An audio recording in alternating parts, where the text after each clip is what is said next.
প্রশ্ন হলো, কোনো জামায় পশুর ছবি ব্যতীত প্রজাপতি বা পাখির ছবি থাকলে সালাত আদায় করা যাবে কিনা। আজকাল শয়তান এমন সিস্টেম করেছে যে টি শার্ট কিনবেন, পিঠে কোনো পশু বা প্রাণীর ছবি আছে, হোক সেটা প্রজাপতি, এটা একটা প্রাণী, ছবি আছে, অথবা বুকে আছে। অনেক সময় অনেক খেলোয়াড়দের ছবি নেওয়া টি শার্ট, ছবি থাকা টি শার্ট, এগুলো পরে আমাদের অনেক ভাইরা নামাজ পড়েন। তো নামাজের মধ্যে এরকম পোশাক ব্যবহার করা মাকরুহ, গুনাহ হবে। যদিও নামাজ হয়ে যাবে, কিন্তু নামাজটা ত্রুটি থেকে গেল। কি থেকে গেল? ত্রুটি। এই নামাজ জন্য হিসাব দিতে হবে কিয়ামতের দিন।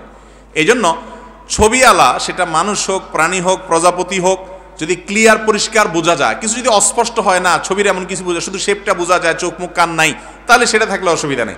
কিন্তু ক্লিয়ার একেবারে যদি কোনো প্রাণীর ছবি থাকে, সেই পোশাক নিয়ে নামাজ পড়লে নামাজ মাকরুহ হয়। এর কারণে ছোট গুনাহ হয়, নামাজে কিছুটা ত্রুটি হয়ে যায়। এই জন্য চেষ্টা করতে হবে ফ্রেশ কোনো কাপড় চোপড়, অন্তত প্রাণীর ছবি না থাকুক, অন্য কিছু থাকুক, অসুবিধা নেই। কথা কি বুঝাতে পারছি?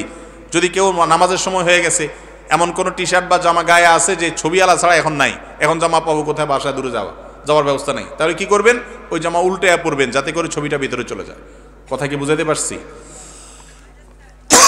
কিন্তু আবার ছবি আছে আদিকে বাসায় দূরে, উল্টাইলে আবার মানুষ আমাদের বলবে যে মাথাটা নষ্ট হয়েছে, এই ভয় যদি থাকে, তাহলে ওই ছবি আলা জামা নিয়েই দরকার হলে পড়বেন, তারপর নামাজ ত্যাগ করা যাবে না। তবে উল্টানোর সৎ সাহস থাকা উচিত।